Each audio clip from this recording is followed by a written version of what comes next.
Hey, what's happening, everybody? We appreciate you joining us here on InsideCarolina.com. Another episode of the Coast to Coast podcast, called that because the two guys that join me, Sean Moran and Sherrell McMillan, on opposite coasts of the country, and we are brought to you by Johnny T-Shirt.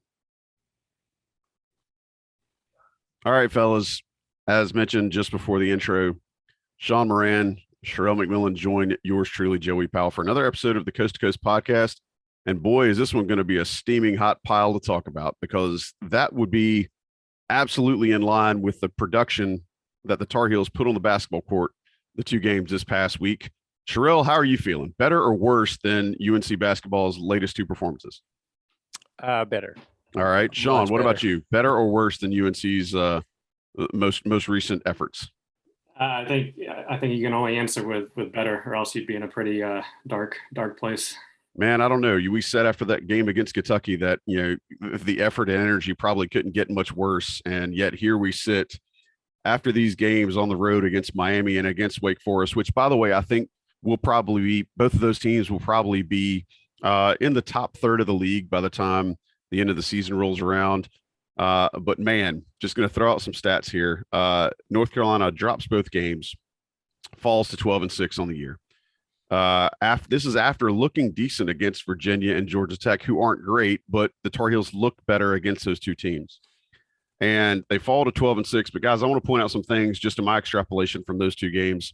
I tried to take a vacation, right? When you go on vacation, you try to get away from things that soil your mood and things that bring you down, and poop in your ice cream, right? And that's an old Calipari quote. But I was not able to get away from all of those things because of what I saw this past week. And looking at UNC's performance out of these two games, an average of 33% field goal shooting, an average of 20.7 three-point shooting. Their fast break points averaged 3. They had 4 in one game and 2 in another. And then they, in their turnovers forced, they averaged 6.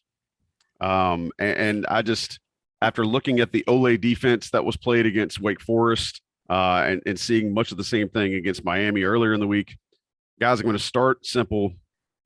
This is bad. Performances are bad. Players are playing badly. Things just really don't look good right now. Sean, I'll come to you first. What changed since that game against Georgia Tech in the Smith Center, other than the record?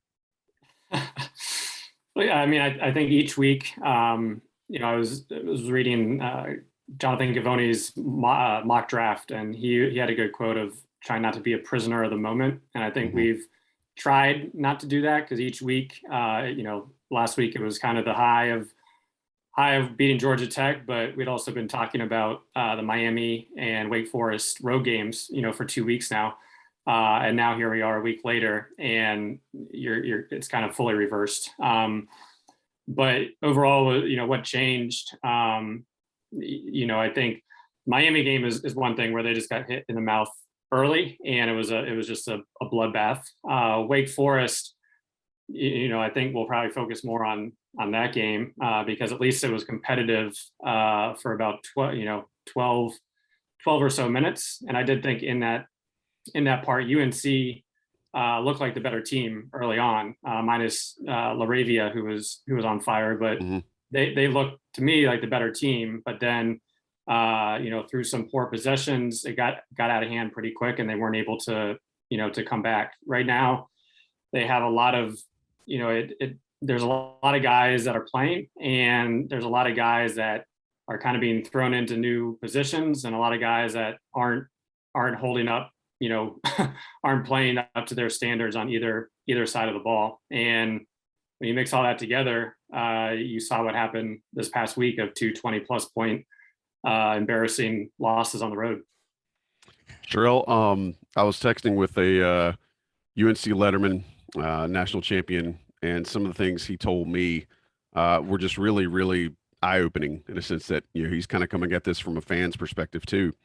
But the two things that jumped out at him were leadership and drive, and this team has neither. And I think that's one of the things that's been befuddling to Tar Heel fans and Inside Carolina subscribers, is that, as you've alluded many times, this is a talented team. So what this Letterman was telling me was, just drive and leadership. Obviously, those two things are nowhere to be found. Uh, with those things being absent, though, is there actually enough talent on this team? Because the team that I saw play against Wake Forest, and Hubert Davis's comments kind of paralleled, they didn't look as talented as Wake Forest best players. What am I missing? That Wake Forest plays like a team and UNC doesn't is the biggest thing. North Carolina has a ton of individual talent. I will die on that hill. Go ahead and put me up on the hill. I'll be there. But as a team, the team talent just is not there. They don't play together.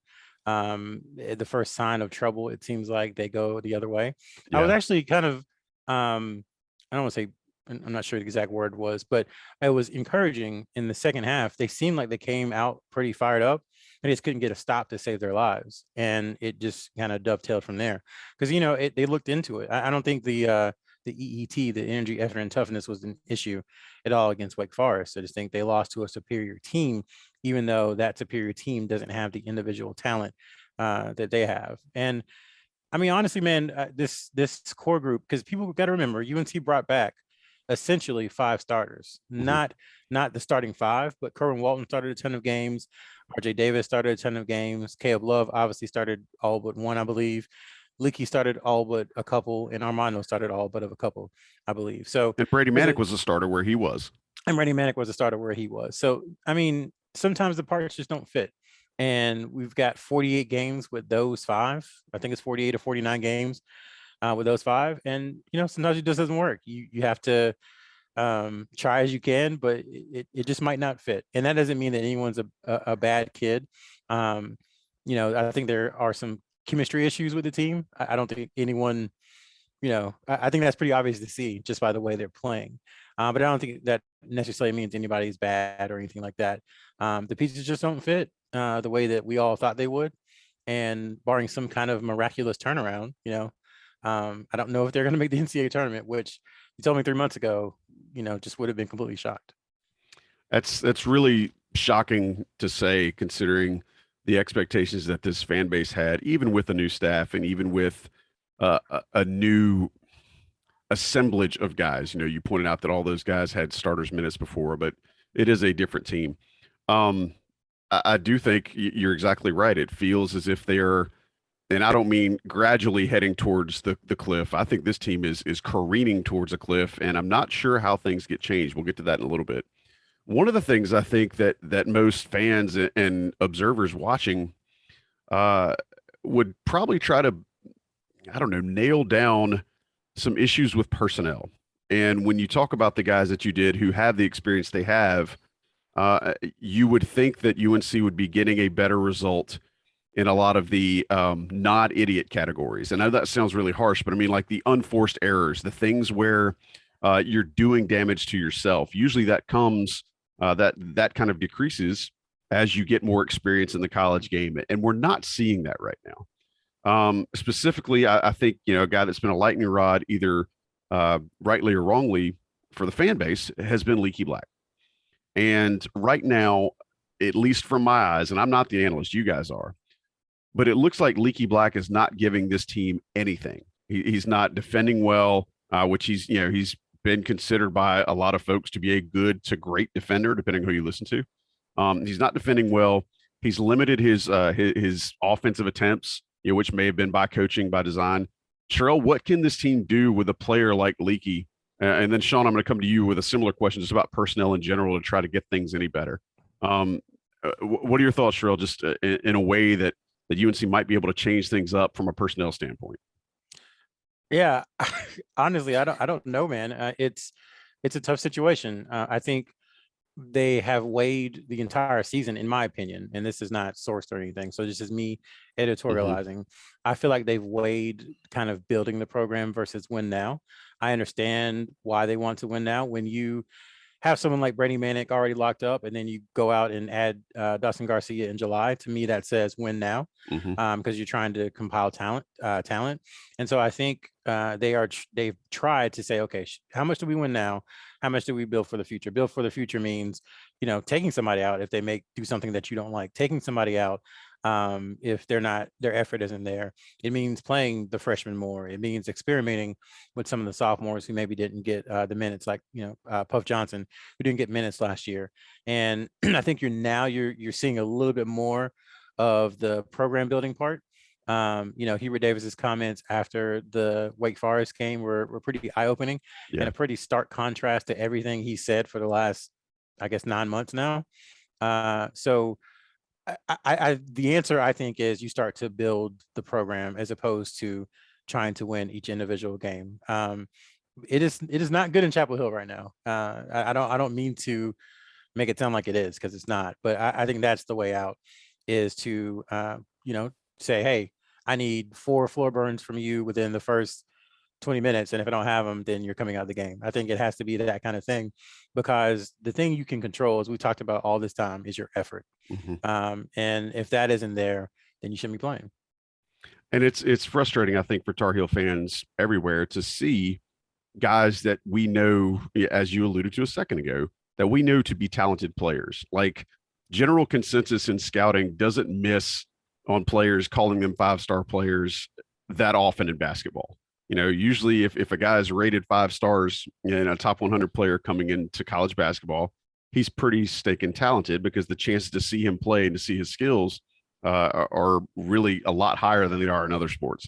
Sean, you had a stat that you wanted to mention about Leaky. And again, I'm not trying to make this bang on Leaky show, but I do think it does pose a problem when he's limited his offense, and then he's also not able to give you anything defensively, and even some of the other things are starting to kind of be negatives more than they are neutrals. Sean, you had a stat you want to share? Yeah, just going through Ken Pomeroy's box score of the game yesterday. Leaky had an offensive rating of 10. I don't think I've ever seen something that low, besides maybe a 0 for somebody that played a few minutes. But 100 is considered average. So a 10, I had to do a double take when looking through it. But once again, he played 16 minutes. Other guys played a lot more. So I think it was a team effort in terms of the disaster that we saw. But you can't have a starter that, I think we've talked about this a lot, of what is an ideal Leaky game. Because I think everybody's been happy that he's reduced his long 2-point attempts. But, for somebody 6'7", 6'8", you want to, you need to see 5, at least 5 rebounds, being conservative. I would go with 8 and 4 rebounds and assists, plus some steals and blocks for him to, an ideal contribution. But you're not getting that at all. Defensively, obviously, Alonzo Williams is a tough cover with his size, strength, and he was, the most athletic guy on the floor going into the late game. Felt a little more comfortable, because I thought, well, he's going to be the one athlete that is better than UNC, but for the most part, they should be fine, unlike Miami. But, with that, he was just able to do what he wanted. So Leaky's defensive efforts were kind of rendered almost irrelevant at times. And I think, we did see Puff, we did see McCoy, and I wouldn't mind seeing, when Styles, et cetera. So I wouldn't mind seeing what they can do, because right now it's, besides for the lack of shots, you're not getting anything out of a starter, a starting player. Sean, I want to stay with you here just out of curiosity. It seems like the 4-man has been giving UNC fits all year. We thought that would be remedied a little bit, or at least I did. I don't want to speak for you guys, but we thought that would be remedied a little bit by the change in styles and playing more of a 1-in, 4-out type of game. But you saw what happened with LaRavia, excuse me if I'm mispronouncing his name, LaRavia, for Wake Forest. I mean, he just absolutely kept giving it to whoever was on him. It was Brady Manick for a while, then Dawson Garcia, and then Leaky. I mean, UNC had nobody on the roster to stop him. And it was the same with the big guy from Miami the other night, coming from the 4 spot. Is there a way to fix that? Can you scheme some different defenses to stop something like that? Or is this just going to be an exploitation that teams are going to have against UNC for the rest of the year? And that was obviously one of the big weaknesses last year, when you really had a team, 4 centers. So you're always trying to play one, for the most part, out of position.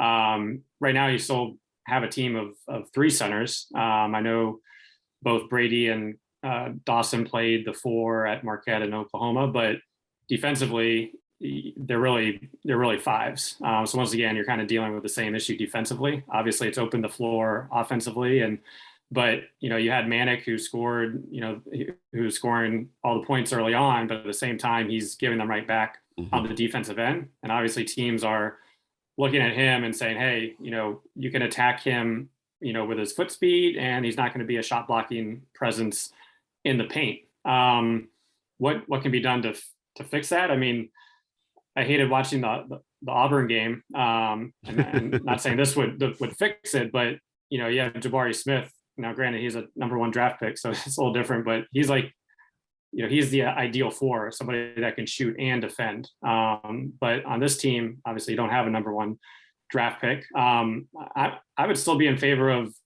I think the majority. Justin McCoy has not done a whole lot this year. We've also seen him predominantly at the 3.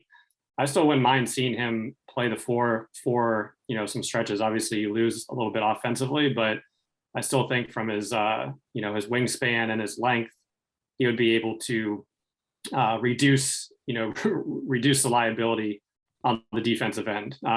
And if you're sliding Puff or somebody else into the 3 that can score, perhaps that could offset. And now you're kind of rotating a little bit more just on the 5. But I reckon that's hard to do when you've got three talented players all looking to get their shots and get minutes. All right, I want to take a quick break. I want to come back to you, Sherrell, and talk a little bit of more of the, I guess, larger, wider lens view of things. I don't have any other. I've been on vacation. I don't have my corporate jargon at the ready to annoy you. So give me a minute. We're gonna hit a quick break. We'll come right back. I want to talk a little more about some of those, I guess, deeper things that you always seem to have a knack for as well. While I'm thinking about it, I was out of town last week. But while I was in another country, I actually saw UNC gear, and I went looking, and they did not have a Juan Camiseta store where I was looking for. But I do think they probably had access to Johnny T-shirt via the World Wide Web. And because of Johnny T-shirt's reliable shipping, they probably could have ordered said UNC gear to that country from Johnny T-shirt, because Johnny T-shirt ships everywhere. We hope that you have been taking care of Johnny T-shirt lately. We mentioned back a couple of weeks ago that if you didn't get what you wanted for Christmas, you could hit up Johnny T-shirt and they could take care of you. Well, that still applies. I mean, just because the team's not doing great on the floor right now doesn't mean you can't look good when you go to the game. Doesn't mean you can't look good when you're watching the game with your friends. Doesn't mean you can't look good when you're, posting 1,000 threads on the Inside Carolina premium message boards. Hit up JohnnyT-shirt.com. They've been big supporters of Inside Carolina. Family run, family operated, alumni family, by the way. Just a big time store that really supports Inside Carolina. We want you to support them with your business. Go to JohnnyT-shirt.com, get your new gear there. Or if you want to stop by the store, Johnny T-shirt right there on East Franklin and Chapel Hill. Great selection, top of the line brands, just great quality, anything you need. And like I've said 1,000 times before on this here podcast, Johnny T-shirt don't have it, you don't need it. Johnny T-shirt, we appreciate him sponsoring Coast to Coast and all of InsideCarolina.com's content. We hope you'll check them out. Take a quick break and let the national guys run some ads as well. We'll be right back to talk a little more about what this UNC team can do next. All right, thanks for sticking around. Another episode of the Coast to Coast. I'm Joey Powell. With me, as always, Sherrell McMillan, Sean Moran, the three of us trying to kind of put together what has been a very broken week for the UNC basketball program. Sherrell, you've talked before very eloquently on this show about, especially after the Kentucky game, that it being UNC just a lack of will and a lack of desire and a lack of want to. Do you think that this sort of, I guess, frustration may have been the similar things that caused Roy Williams to retire? And I don't want to take a look backwards and just talk about Roy leaving, but I think are some of these same issues just a matter of maybe these kids or this group of kids is not just their button is missed. Maybe they're harder to reach. I'm doing a poor job of asking you, but I think you know what I'm getting at. Like, is this kind of just a continuation of some of the things that frustrated Roy Williams? And if so, how can you expect a brand new coach in his first year on the job to be able to just have some sort of magic wand and get these things to work? Yeah, to the first question, for sure. It's definitely an extension of some of the things that I think contributed to, not the only factor, but Right. contributed to Roy Williams deciding to retire. I think it's fair to say, I think these two things are fair. That it's too early to judge Hubert Davis as a head coach overall, and that also he hasn't done a very good job this season. So I think both of those are true because we talked about it a ton in the preseason. The biggest thing for him was going to be managing, I think, personalities, managing, people on the side, parents and coaches and all that good stuff, because it's very different doing it as a head coach, because they're all going to call and say, well, what's up with this? And what's up with that? And that's not Carolina. That's every program where it happens. So I think that is number one, is that it's just a huge difference in step up in communication and how you convey information to people. All that is very, very important. So I think again, I think this season has not been great, obviously, thus far through 18 games.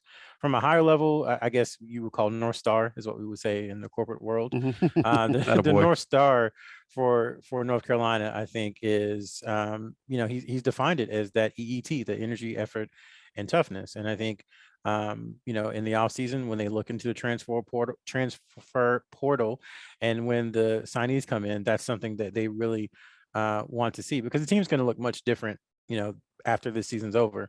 It's not new information. So I don't want anyone to think like, hey, they got calls and all this stuff is going down. We knew before the season that there's going to be a lot of turnover after this year. So in all honesty, next year is the first rebuild year.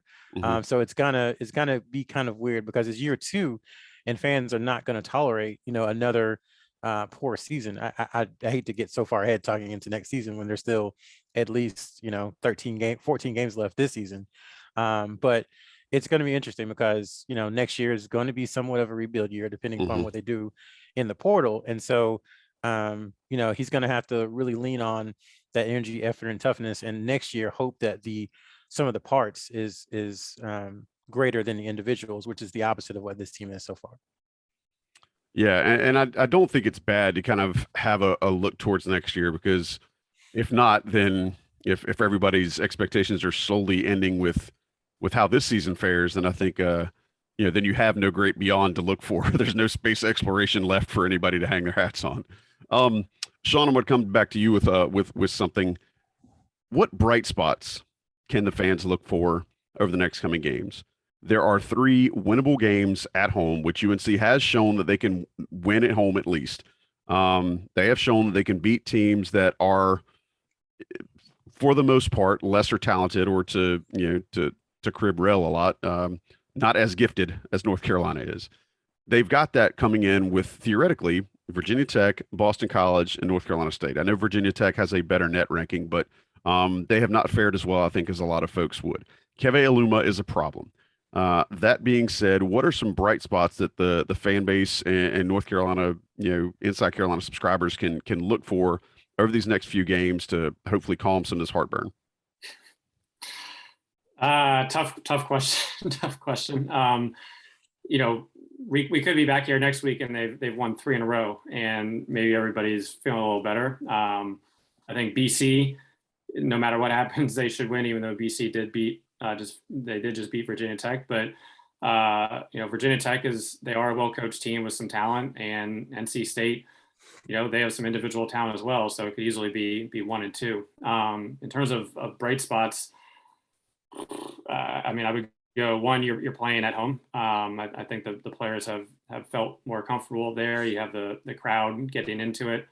I think they can feed off of that energy, especially if Virginia Tech's going on a run in the first half or second half. I think we did see some of the younger guys get more opportunity with Dunn and Puff now appearing to be healthy, even McCoy as well. So it almost felt like against Wake Forest, it was like, all right, whoever can hit a shot or whoever can play decent, they'll get time in the second half. Unfortunately, Dunn had that three go in and out early on, and then was pretty off on the second one, and that was really when the tide turned, I thought. But perhaps one of them can get it going. The only other small thing that I did see in Wake Forest was it did look like they were starting to try to get Garcia in kind of his favored spot on the left wing. They ran a few plays for him, which also caused me to go back to the Garcia scouting tape we did. And I wish he hadn't changed his kind of shot mechanics, because I felt last year, even though he's shooting decent from three, I felt his mechanics were better last year before he changed. So at least they were looking to take advantage of his strengths. But once again, that was just kind of one or two possessions. So nothing in the grand scheme, but maybe a few small things over the next week with 3 games. Sherrell, I'm going to ask you the same question. Any bright spots that you're going to be looking for over the next few games? Again, Virginia Tech on Monday, BC on Wednesday, and then North Carolina State coming into town on Saturday. I mean, honestly, they can't play any worse defensively. I mean, I'm not, and I'm being dead serious. It's just the bright spot is I find it hard to imagine that they can play poor again defensively as they did against Miami and against Wake Forest. So I think that is, I guess, a bright spot. As Sean said, the fact that you saw DeMarco Dunn and Puff Johnson get more minutes, I think is a good thing, because Puff is talented, but he just hasn't been able to play really at all during his Carolina career. So see what you have there. And Garcia, I think people forget too that Garcia was shooting like 43 or 44% from three before the concussion, and he just hasn't really been the same since. And that is valuable offense, especially as the last few games, North Carolina just hasn't shot very well. The guards haven't shot really no one shot well outside of Armando Bacot. So I guess Brady Manick did against Wake Forest. He had a good offensive game. But yeah, when the offense is struggling, it is important, or it's great to have a big man who can step out and hit a three, and he just has to get that timing back. So to Sean's point, it's good that they're trying to get him back involved in the offense, because as we have these conversations about potentially, okay, what's next season going to look like? Dawson Garcia, depending upon what he decides, is a really, really important piece. So you want to start building now towards that.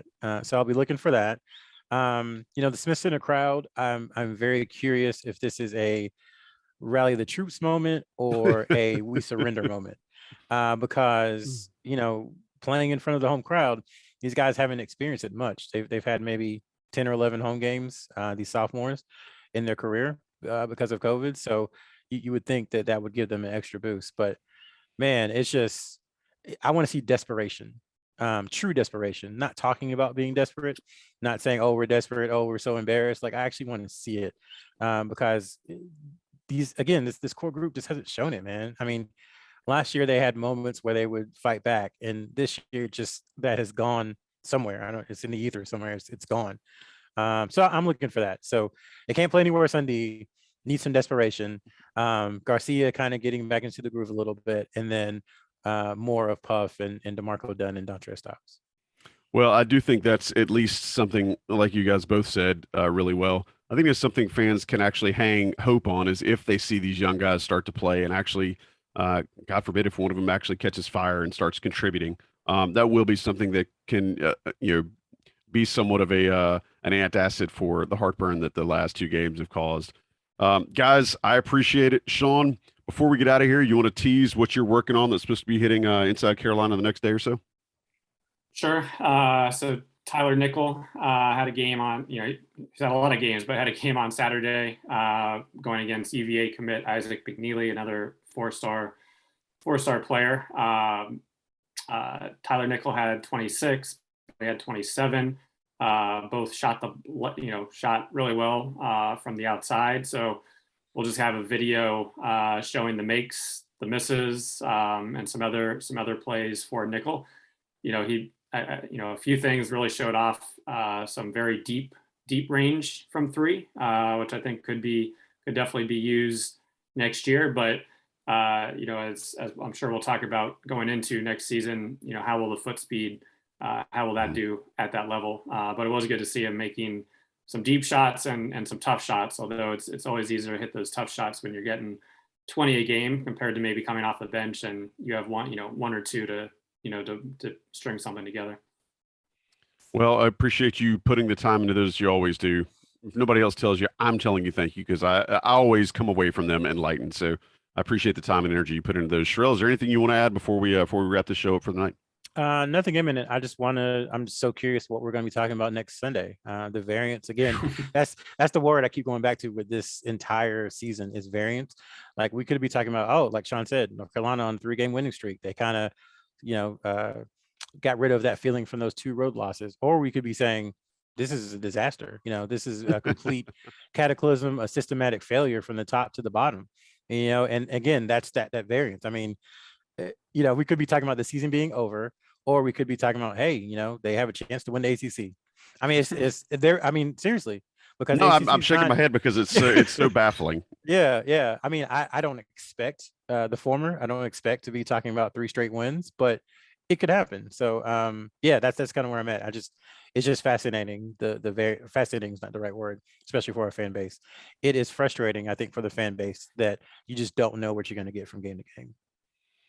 Yeah, and again, it's tough to see fans who kind of really hang a lot of energy on these on these games, not know what you're going to get. You don't know if you're going to get effort one night. You don't know if you're going to get execution one night. You don't know what you're going to get, and that's part of the reason they play the games. I do hope that for the fans' sake and for the team's sake that they can start trying to find some positivity. One more thing, Joey, and yeah. I'm not. This is not soapbox time, but I do think both fans on either side of whatever debate need to allow each other to kind of vent their own way, because I completely get why people are frustrated and upset and angry and calling for firings and all that stuff. If you're a fan, it makes sense. I mean, your team has just had 2 of the worst performances since 8-20.